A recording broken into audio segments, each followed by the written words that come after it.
You don't have to clout chase. And if I said you clout chasing it, bouncing at me. Well, calm the down. Bitch, don't you bitch. Okay, you better. I'm about to headbutt this.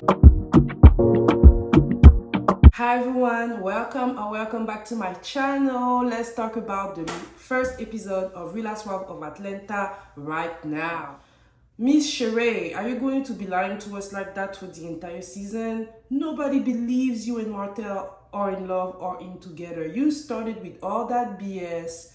Nobody believes with you on you and Martell. Love Marriage Huntsville is filming right now at this moment. Like, it's literally airing, and we can see Martell still having the hots for his ex-wife and probably still fucking with his mistress. So how you fit in it?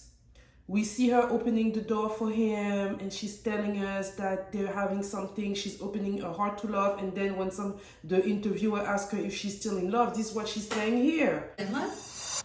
I didn't say that. You said you're happy that you didn't close the door to love. Yeah, it's still open. Girl, bye. What you talking about, girl? So then she tells Martell that she has a surprise for him, so he goes and he's getting ready. Martell is willing to give Sheree all the imagery that she needs. We see him getting ready, removing his clothes. We see some deep print. Is he good in bed? She's telling us how he's good in bed, or I guess implying it. Just doing the most. Then the surprise comes. She has someone come and cook for them. Cooking probably some salmon, because you know them cooks love to be cooking some salmon. And when he comes and he sees the cook, he's like, oh, that's the surprise? I thought that was something else. And I'm like, yeah, girl, he thought that was something else. So they sit down and she tells them about Kandi and Todd. Apparently Kandi been talking, saying that Martell is using Sheree for a come up. And I'm like, they both using each other, so that's why none of them are offended. But Martell talking about Todd and Kandi are short. And I'm like, you don't seem very tall yourself. And then he had the nerve to say that Todd is looking for a come up. And I'm like, Chile, whatever Todd is looking for is doing a better job handling it than you are at the moment. I'm just saying. Those two are a mess. Let me know what you think in the comment. Next scene, we see Kandi and her cliques. You know she needs them to do all the dirty work for her. Her friend Carmen is back working with her. I remember when she said she was going to work in insurance and stuff. I guess that didn't work out for her. So now she's back under Kandi's wing. Then we have Kenya coming in. Kenya is looking good. She says hi. Then we have Monyetta coming in. The ladies are catching up. And Kandi tells them what's been going on with her and Todd. She's saying that Todd wants her to work with him on the movie he's writing. She wants him to produce it, but she's like, I'm already doing too much. And she kind of like cried about the situation because she felt that Todd is trying to make her look like the bad guy. All I can tell to Kandi is that I remember the time you prayed for this, and now that you have it, do not fumble it because you're looking for more money you don't really need. So Kenya is giving her good sisterly advice. Then they talk about Kenya having fun with somebody she was set up in by Monyetta. So things are good. And then Kenya is telling them that Sheree new boo Martell not only has been cheating, but he also kind of like slides in her DM trying to talk to her. So she's showing us how he tried to talk to her, but there's no message there. Guess why? Because he deleted them, but the proof is in the pudding. So the ladies are like, and hi, and hi. And I'm like, well, we'll shall see. Next, we have Sanya and the family. Sanya is living with her entire family in one place. I think it's like 9 of them.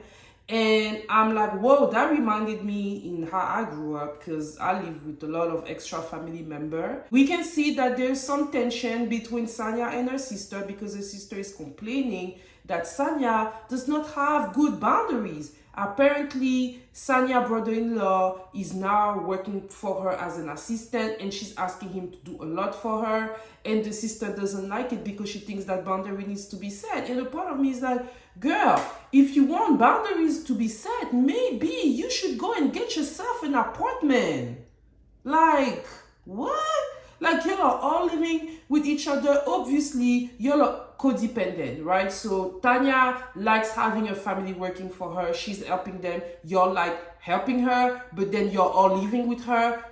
Last season, I think the sister was already living with her. You can go get yourself a little apartment in the suburb of Atlanta. Y'all don't need to live in metro Atlanta. Y'all can get yourself a little something. Atlanta is not New York. Even though it's expensive, I'm sure they can get an apartment, 2-bedroom, where their kids gonna be with them. Listen, like, you're in a position when the girl is helping you and you're saying on national TV that boundary needs to be set. Listen, I don't know, but Sanya is better than me. Personally, I would say the best first way to create boundaries would be for y'all to have your own place. Let me all know what you think in the comment. I felt like, yes, boundaries are crossed because for a long time you are all enjoyed from it. Then we see a little snippet of Kandi and Todd is working while Kandi is feeding the kid, but she wants to have like a little family moment, but Todd is still trying to work. Todd is working because he knows how all of you be talking about is with her for a come up, and he's trying to prove to you that he is more than that. So he's working his ass off. He probably being a hardworking man. I mean, I think he was working for Real Housewives of Atlanta. Maybe he was like a producer or something like that. So Todd has a lot of experience. This is a man that's a hardworking man, and he may have something to prove because he also married a hardworking woman that y'all all keep on saying he's trying to leech off. So yeah, Kandi needs to be careful. That's what I gotta say about that. She needs to be extremely careful. Next, we have Marlo and her nephews. Marlo is doing some damage control because, you know, her trying to get rid of her nephews, as the way she said it, you know, that didn't come out well. And now she's trying to explain that she was just having a moment. She loves her nephews, but, you know, sometimes it's hard. She didn't choose that life. That life chose her. And you know what? I understand Marlo. Marlo is what? She's in late 40s. She either chose not to have children or didn't have children. She seems to be comfortable in the lifestyle that she has, and now it is suddenly changed by not one but two young preteen gentlemen that are now full-blown teenagers. It is an adjustment. It is not easy. She probably have to deal with a lot more than just that. Listen, I understand that Marlo probably was under a lot of pressure, but hey, she's on TV, so she has to do damage control. The two young gentlemen are definitely participating. They love their auntie. They do. The love is there. They understand her. They know what's going on. And just the way that they go with it, about it with her, shows that those two young men, they love her. Right? So there's a lot of love going on right there. And honestly, I don't want to say much about that because this is a difficult situation. Let me all know what you think in the comments. Next scene, we have Miss Sheree and Sanya. Sanya comes to visit Sheree so that they can have a workout. Those two are two athletic ladies. Their beautiful bodies are proof of it. And Sheree is showing a little She by Shein outfit that she's selling for $264. I'm like, girl, this is not Hanifa. Like, what you think you're selling, girl? You know you bought that shit for $15. Trying to sell people stuff that you know is not worth the fry just because your name is on it. Girl, bye. Is it even saying She by Sheree on it? The hell? So yeah, they're working out, they're doing their thing. Then Sheree's friend is coming, and you can see that this lady is, you know, looking for problem with Kandi. Jacinda, to tell you, she was calling around asking some people about me, and she was like, I heard she said that we were friends. When she's talking about Kandi has been telling people that they're friends when they're not friends.